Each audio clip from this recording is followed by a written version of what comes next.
All right. So thank you so much for joining us. It's a pleasure to be here. This Thank has you. been a busy year for you, I guess. Yes. What is the M&A landscape right now, and where do you see it going?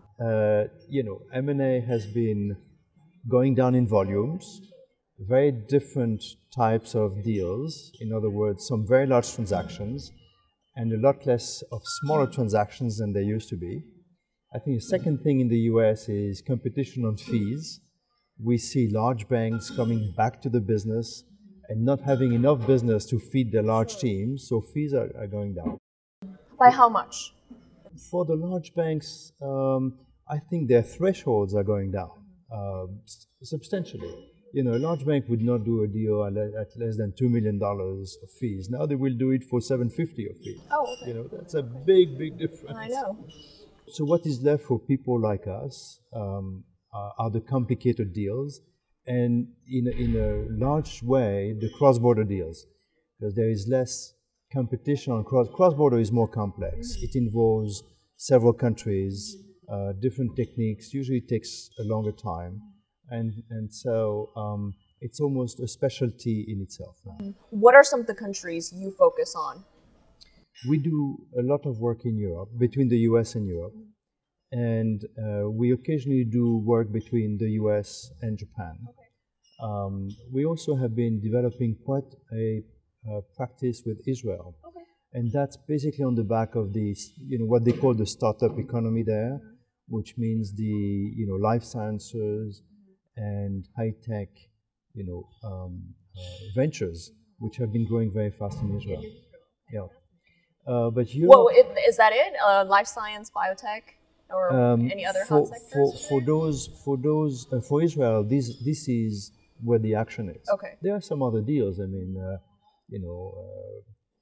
but the bulk of the transactions in terms of volume or number, if you want, and activity are in life sciences and in telecom, softwares, hardwares.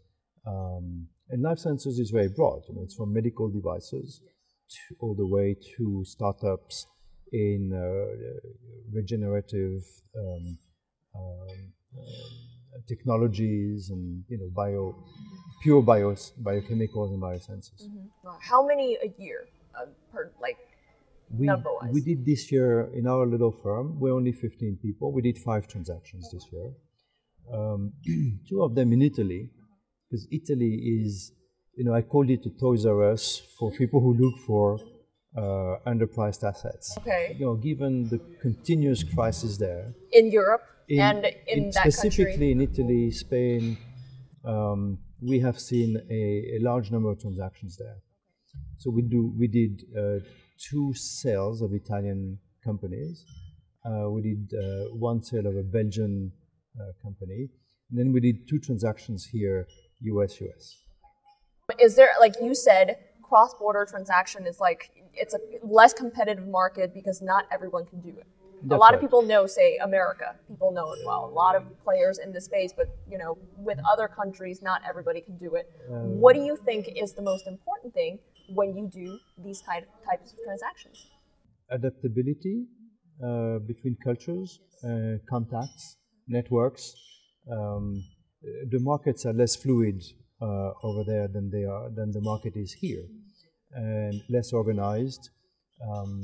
Approaching a private company is an art, whereas in the States it's more natural, yes. Let's say, because all the assets are for sale to some extent, yes. potentially, yeah. Right, the right price and the right terms, but not in Europe. Mm-hmm. In Europe, there's a lot of pride. Yes. I don't want you, American, to take my property. I don't want American or not American. I think Americans are probably at an advantage to buy in Europe. Yes, people have a very, very favorable view of Americans. Compared to whom?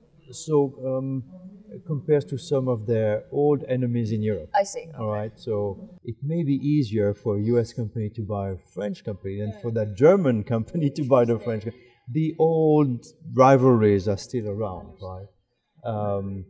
I know French people in general, they just don't want to be bought. They would go crazy when they say, oh, I'm losing this company to a non-French entity. I think there's a lot of pride, nationalistic pride, which is good and bad. The bad part of it is that it's a market and assets are what they are. The tax regime is not so good for French owners to sell. Unlike here, capital gains in the States are 15%. In France, it's very high. And so people do not like sitting on cash. They prefer having working assets. But the second thing they like, in the States we talk about shareholders, where in most European countries they talk about stakeholders. They don't want just the shareholders, the owners to be happy. They want the employees to be happy. They want the local community to be happy, right? So they want to be able to say, yes, I sold my company or the company I inherited from my family, but employer, the new employer is going to keep employment. The company is now going to be able to export to the States, whereas before it was limited. We are going to get new technologies, and my successors will benefit. So the pride in making sure that the asset remains and remains prosperous. Strictly speaking, from a financial perspective, do you think that's a good thing or a bad thing? Pride, taking care of the community, taking care of the employees. For the buyer, it's a good thing, in the sense that the price is low, clearly, because there is less freedom about what I, as a buyer, will be able to do with the assets. At the same time, I may get assets of better quality if the employees are loyal to the company, if the IP has remained in the company, and if the regulators or the community around is supportive of the company. So that has usually a positive impact on the assets I'm buying. It's not always the case, by the way. There are tragic disasters. Can you give an example of disaster? I mean, you don't have to name names, but... Right. Well, I remember a tragic disaster, really, which was that I was selling this French company. And it had trouble, it was distressed, it was the number one in France in its specialty, but it had been mismanaged. This company from Chicago bought it. After a lot of haggling, they got it very, very cheaply. And it was agreed that a number of people had to be let go from the French company. So we went through the exercise and we explained, for that to happen, you have to create a plan, a social plan, which explains who will be let go, what are the terms, how many months, how many years, whatever, and set up a little program for them to be retrained, perhaps in other specialties. And all this will then go to the work inspector, who will bless it, and then you'll do it. So everything was clear and went very smoothly. And one day I get a call from the CEO of the French company. He says, "There's a revolution." I said, "Well, what happens? Well, what's going on?" He says, "Remember the social plan? It's called the social plan." I said, "Yes." He said, "Well, they removed our HR person, who was French, and they named an HR person we expected someone from the States. They sent someone from Germany. They said, there is no way a Frenchman is going to be fired by a German." So the whole thing collapsed. There was no way the social plan could be, because there was too much pride. If you were French, you were not going to be fired by a German.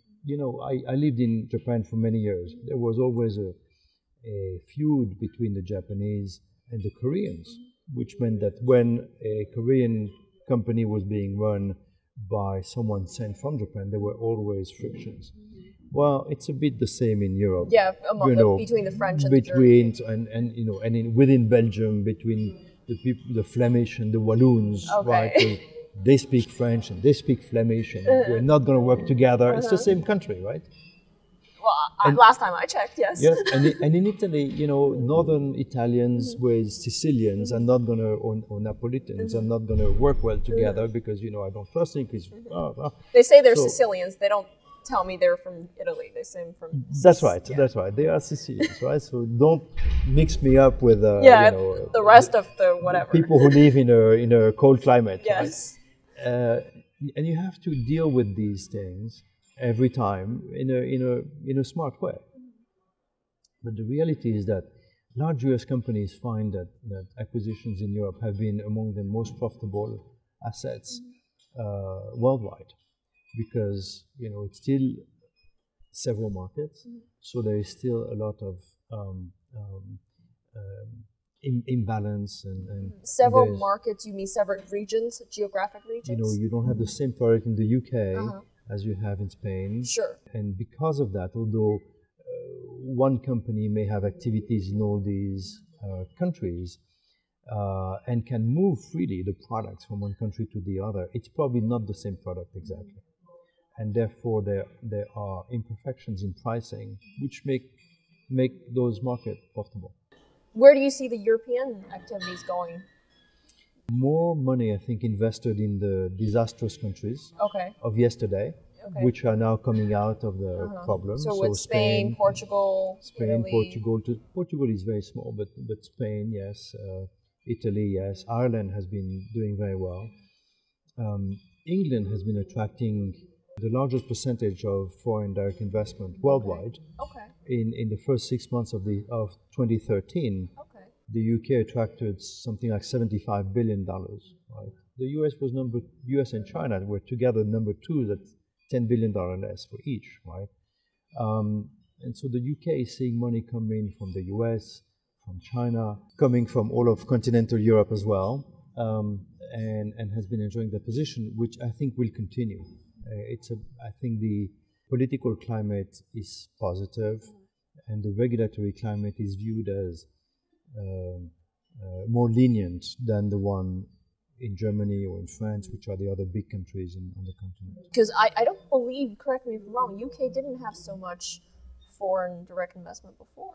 This is a large increase. However, the UK has every year consistently been the largest country for US investment in the world.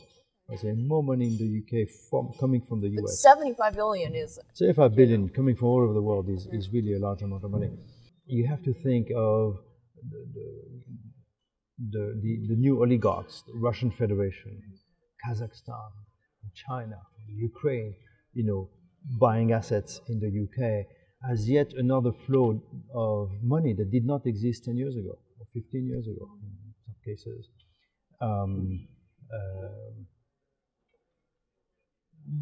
What is interesting also is that within that investment, there is a larger amount of greenfield investments than one would have thought, and that's because, in comparison to France or to Germany, the UK is underdeveloped in terms of infrastructures. There are no fast trains. The only fast trains are one coming from Europe to London, but there are no fast trains yet going up north. Infrastructures in general and energy producing infrastructure has been lagging as well. And these are very good investment areas for long-term sovereign wealth money. So there is a particular attraction of the UK. The legal regime is clearly understood around the world. I think there is a need for diversification in sterling outside of Europe for those who look at Europe. And then there is the fact that you can do very long 20-year investments in infrastructure with good returns. Like how good are we talking about? Okay, you don't, yeah. Sorry for putting you on the spot. That is, the reason why it's a complicated question is that when you said that, it immediately triggered the recent investment announced by EDF, the French utility, to develop a nuclear plant in the UK. Right? And there is a controversy about how good the deal they got, right? And the reason for the controversy is that their return is going to depend on their cost structure on one side, but on the other side, it's going to depend on the tariffs agreed to by the UK regulatory it seems like from what you're telling me, UK, the government clearly gets it, and they have lenient policies. They encourage business activities, especially from foreigners. What can we, the United States, do to... So you're absolutely right. The UK gets it, and that lenient policy and that seduction of foreign money comes from the top and is throughout the UK, throughout the economic players. One of the issues we have in the States is that there are 50 states, Yes. and each one plays for their own employment, right? And there is not really a policy at the federal level which can be implemented on behalf of everyone. The only thing that can be done is to present a growth picture which is attractive to the world, and I think that's what Washington is trying to do. Trying To do. You know, as we all know, it's a bit complicated. Yes. The traditional tools are to use the federal budget. The new tool is to use the easing, the quantitative easing. Does it work as well, and is it as permanent as deficits? Is unclear. It looks, though, today in December 2013, the perspective, however, looks positive in the sense that the energy revolution here is attracting by force a lot of new investment in infrastructure, exploration, production, transportation, liquefaction, but also in the industries that take advantage of it. So we talked earlier about a Chinese steelmaker interested in steel mill here because gas is so cheap. Yeah. We talked about Belgian or German chemical companies that have announced not doing certain investments in Europe and investing here instead because the feedstuff is abundant and much cheaper here. That creates in itself, that framework, if you want, creates a growth pattern which is very attractive worldwide. Thank you so much. Thank you. Yeah.